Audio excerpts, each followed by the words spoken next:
Need to download a video on Pinterest? Here's the fastest way, plus what to do when Pinterest doesn't give you a download button. First, open Pinterest and find the video you want. Tap the video to open the pin. Now look for the official download option. Tap the three dots. If you don't see download video, tap it. If you see download video or download, tap it, and you're done. If you don't see a download option, Pinterest usually isn't offering that video file to download. The safest way is to grab it from the original source or get permission from the creator.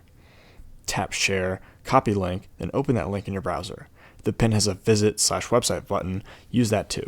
Many pins link to the original page where the video is hosted. If your goal is just to keep it for later, tap save and add it to a board.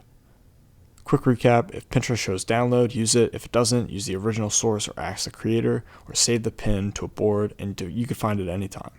Thanks for watching, like if this video helped you, and subscribe to Howard's How-Tos for more simple tutorials just like this.